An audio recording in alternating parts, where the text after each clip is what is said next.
कुछ समय पहले एक सर्वे किया गया था जिसमें देखा गया कि शहरों में बढ़ते प्रदूषण के कारण बच्चों को सांस संबंधी दिक्कतें आ रही है। आमतौर पर बच्चों का शरीर काफी कमजोर होता है, इसीलिए उनकी खास देखभाल करनी पड़ती है। दिल्ली और आसपास के इलाकों में बढ़ता वायु प्रदूषण धीरे धीरे लोगों को बीमार कर रहा है।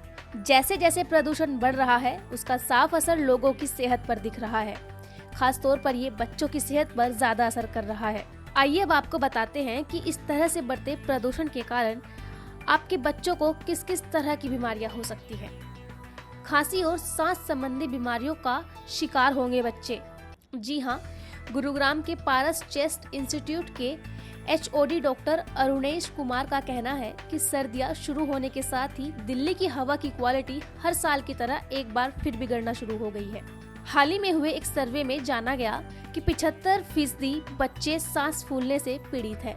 इसे लेकर पहले भी हमने शिशुओं और बच्चों को वयस्कों की तुलना में बुरी हवा की क्वालिटी से पीड़ित पाया था। पिछले 5 सालों में नेबुलाइजर, मीटर डोज इनहेलेशन और ड्राई पाउडर इनहेलेशन जैसी इनहेलेशन थेरेपी के उपयोग में लगातार वृद्धि हुई है। जब बच्चों में बार बार खांसी और सांस संबंधी लक्षण देखने को मिलते हैं, तभी बच्चों को इनहेलेशन की थेरेपी दी जाती है। इसके अलावा कैंसर और हार्ट संबंधी समस्याओं सहित युवाओं पर भी प्रदूषण का बहुत ज्यादा और कभी कभी लॉन्ग टर्म प्रभाव होता है। अगर कोई भी व्यक्ति गंभीर अस्थमा से पीड़ित है तो वह 3 स्तरीय सर्जिकल या N95 मास्क का चुनाव कर सकते हैं, लेकिन इसे आपको नाक और मुंह के चारों ओर कसकर पहनना होगा। अगर इसे ढीला पहना जाएगा तो इसका कोई फायदा नहीं होगा। अब हम आपको बताएंगे कि आप अपने बच्चों को इस बढ़ते प्रदूषण से कैसे बचा सकते हैं। बढ़ता प्रदूषण और उससे बच्चों का बचाव। पहला, घर के दरवाजे और खिड़कियां रखें बंद।